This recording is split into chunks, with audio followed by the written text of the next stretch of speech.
My husband and I own a cozy lake house. This place has become our sanctuary where we like to spend most of our free time. We go there regularly in the summer, and in the winter we only go there to check on the condition of the house and do the necessary maintenance work. Our home is not designed to be lived in during the cold season. We often invite friends and relatives to visit us. On our nearly 2-acre lot, there is always room to park an RV or pitch a tent. The house has a septic system for the toilet, and we use the waste from the rest of the sewer system to water the garden and lawn using only environmentally friendly products. Last week, we started preparing the house for the spring and summer season. To do this, we ordered a water delivery to fill our tank and also arranged for a gas system check. We flushed the pipes to get them ready for use. Unexpectedly, my husband's parents, his brother, and his family came to visit us for the weekend. Although the company was pleasant, the weather turned out to be cold and unpleasant, which forced the guests to abandon the idea of camping in tents and stay inside the house. My husband explained that he mentioned our plans for the weekend and they decided to join us. Unfortunately, they had only brought a few sandwiches and a 6-pack of beer, not realizing that we hadn't finished preparing the house to host guests. There was still ice on the lake, and we were not ready for water activities. When I asked my husband why his family was here, he said they had decided to come on their own. When asked to help or leave, my husband didn't want to offend them. I ended up deciding to leave to go shopping. A trip to an Asian store a few blocks away provided me the opportunity to enjoy some delicious sushi, while my husband stayed home to take care of things with the guests. Upon my return, I faced the displeasure of my husband's family, who thought I was rude for not being in the house. However, I explained that the house was not yet fully prepared to receive guests.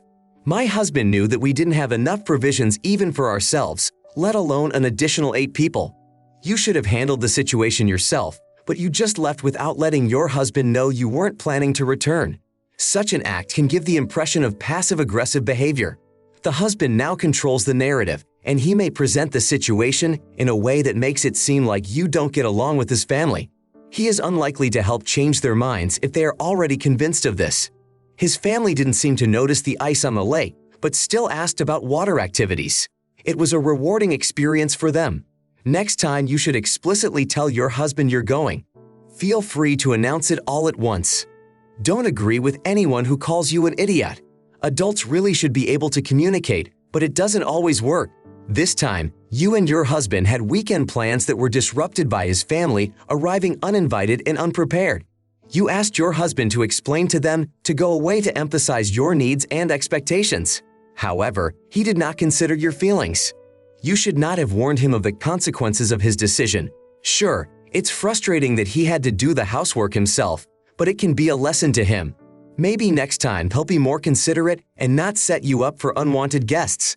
Their visit without food or help shows that they probably don't often participate in keeping things tidy or contribute to common expenses like cleaning supplies or fuel for water toys. People often assume that adults automatically know how to resolve any conflict as if it were a series of TV shows. It doesn't matter whether it's an unreasonable neighbor or a boisterous relative of the husband. If conflict arises, it's not always possible to resolve it, even if you have communication skills. You shouldn't be expected to use your communication skills as superpowers. You are not an idiot. You have your own issues with your husband. I hope you continue to stand up for your emotions and self-esteem and not let his family's problems become your problem. Next story. I am 22 years old male. My girlfriend is also 22 years old, and we have been together for 5 years now, since our high school days. Always I believed that she will be my wife in the future. I even purchased a ring, planning to propose to her in the coming months. However, last weekend marked her best friend's birthday. They booked a private salon at the club, which I did not go to. The first reason was I wasn't invited. The second was my aversion to clubs and such places. So the opportunity presented itself to spend the evening alone and enjoy watching movies on Netflix. My girlfriend left around 9 p.m. and I settled down on the couch watching YouTube until 11. All of a sudden, I felt a sharp pain in my stomach, similar to what happens when you get punched in the lower abdomen. At first, I didn't pay much attention to it, thinking it was just my body's prank. 5 minutes later, however, the pain only got worse. I curled up on the couch, hoping the pain would go away soon. When I tried to get up and grab my phone to see what was happening to me, I fell to the floor in unbearable pain. It was like being punched repeatedly in the stomach. Barely reaching for the phone on the table next to the couch, I tried to call my girlfriend, but she rejected the call. Then I texted her that something was wrong with me and she needed to come home immediately. The club she went to was only a 5-minute walk from our apartment. But after I hung up the phone, I started vomiting in pain. After about a minute of vomiting, the pain seemed to begin to subside a bit. I picked up the phone again and saw her answer. She asked what was wrong. I tried to call her again, but she rejected the call as expected. Then I texted that I had to go to the hospital. She asked why. I replied that my testicles were hurting. After that, I called emergency services. I explained the situation to the operator. She asked if there was someone who could take me to the hospital. I said yes, thinking that my girlfriend would be home soon and would drive me. I was embarrassed to call an ambulance because of the pain in my testicles. The operator said she would call back in 10 minutes to make sure I was being taken to the hospital. I hung up the phone and started throwing up on the carpet again. When the pain subsided a little, I checked my phone and saw that my girlfriend had answered with laughing emoticons. I tried to call her again, but she again refused. She texted that this was not the time for games and warned me that she would block my number if I tried to contact her again. I tried to call her again, but she rejected the call and blocked me. I curled up on the floor again and started shivering. At this point, I didn't care about being embarrassed anymore, so I called the emergency services again and asked for an ambulance. It seemed like an eternity, but eventually the ambulance arrived and took me to the hospital. I don't remember much from the surgery since I was under anesthesia, but the doctor informed me that I had a kink and that I was lucky to get to the hospital in time. I checked my phone and found missed calls and messages from my girlfriend. In one of the messages, she wrote that she had returned from the club and found a mess in our apartment. When she saw vomit on the carpet, she became alarmed and started looking all over the apartment for me. When she realized I wasn't home, it was clear to her that my words were serious. I sent her a text message indicating which hospital and which room I was in, after which I fell asleep. The next morning, I woke up and saw my girlfriend sleeping on the couch next to my bed. After she woke up, she started apologizing. She thought I was joking and trying to ruin her night. I didn't argue since I didn't have the energy to do so. Her actions didn't hurt me and I decided to break up with her right away. I can't understand why someone would ignore messages where their partner is begging to go home. She stayed at the club until 3 in the morning, not thinking to check on me to see how I was doing. She spent the next 2 days with me in the hospital taking care of me, but I still felt angry from the time I got home. I wanted to leave her, but at the same time I felt like she genuinely thought I was joking and had made a mistake. I had conflicting feelings and didn't know how to handle the situation, wondering if my desire to break up was too hasty a decision. I never had a problem with her going out or pulling pranks. Dude, as a former paramedic, I'll tell you this: when you're in pain, call emergency services. There's no point in calling your friend if she doesn't understand the seriousness of the situation. There's no need to be embarrassed and don't think you're an idiot. Your girlfriend, even if she thought you were joking, should have called you. A partner should be concerned about you, not think you're ruining his night. If she had called to make sure if something was really wrong when you mentioned the hospital, that would have been the right thing to do. However, she chose the party over the call, heard about the hospital but blocked your number anyway, and planned to complain about the mess at home. I wish you a speedy recovery. With everything that happened, I couldn't have relied on her anymore. This moment will always be on your mind, and I'm guessing that in the event of something serious, you'll be alone. This is not indicative of a good relationship. Please realize that someone who doesn't care for you equally may not be someone worth being with. Now I want to tell a different story. My twin brother and his sister-in-law recently had a baby boy. They decided to name him Everest. I knew the name before my nephew was born, but it came as a surprise to everyone else. When my parents and siblings found out about the name choice, their reaction was far from happy. At first, they even thought it was a joke and insisted on finding out the baby's real name. However, when my brother confirmed that the baby was indeed named Everest, it came as a shock. Everyone acted like it was something unthinkable. Interestingly, my sister-in-law's family was also around at that moment. At the next meeting, the in-laws were eager to express their disapproval of the name choice. My brother stood his ground, saying that the name would remain the same regardless of their opinions. The in-laws decided to approach my sister-in-law to ask how she could do this to her own child and accused her of making an odd choice. The daughter-in-law explained that her family has favored unusual names for generations.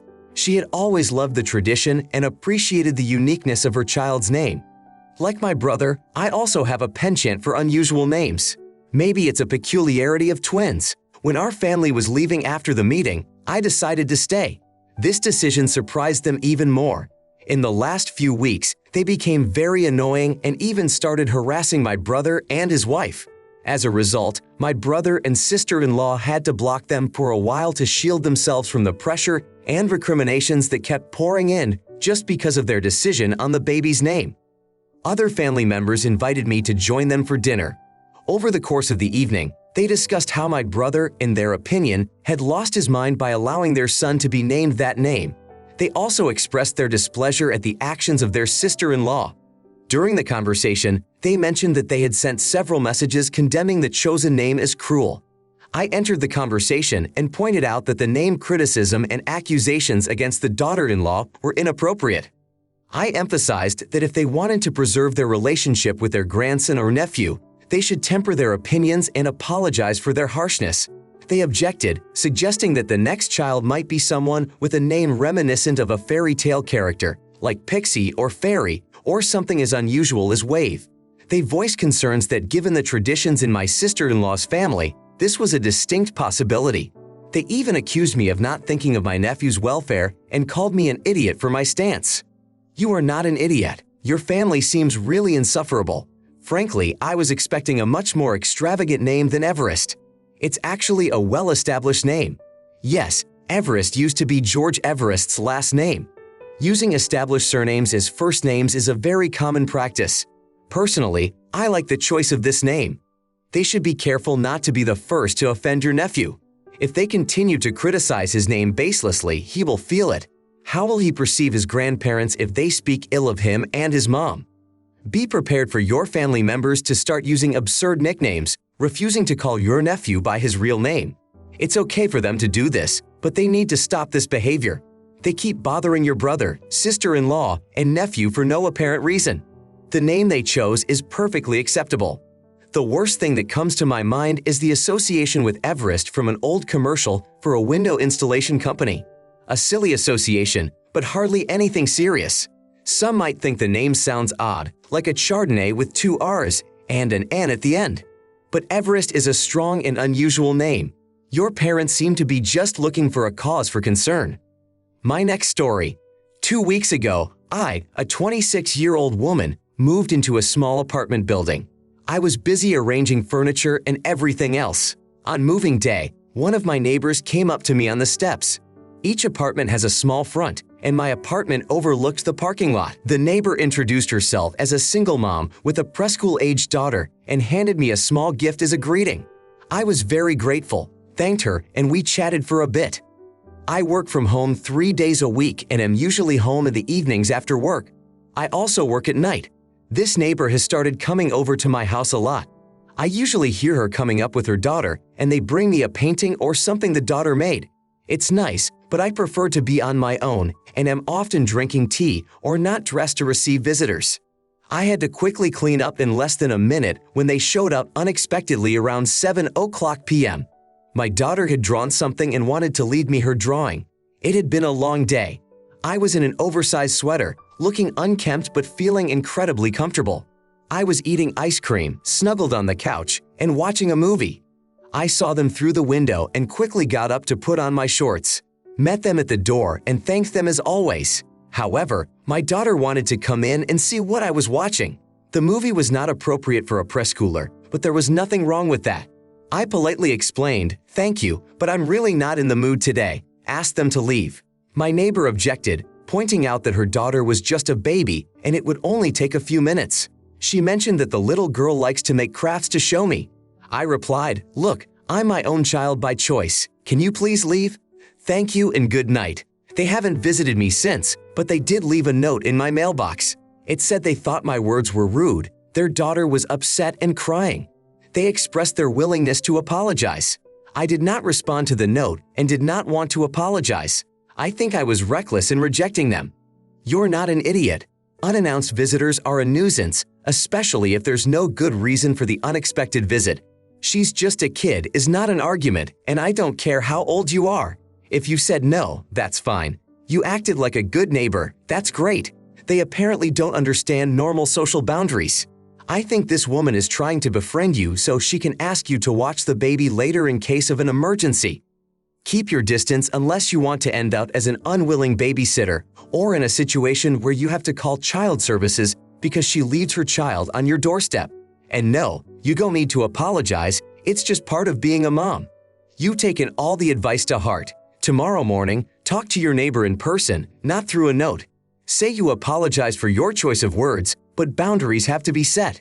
They can't come over unannounced. Don't plan for conflict, it's just a conversation between people. You should have said something from the beginning, but it doesn't matter now. However she reacts, so be it.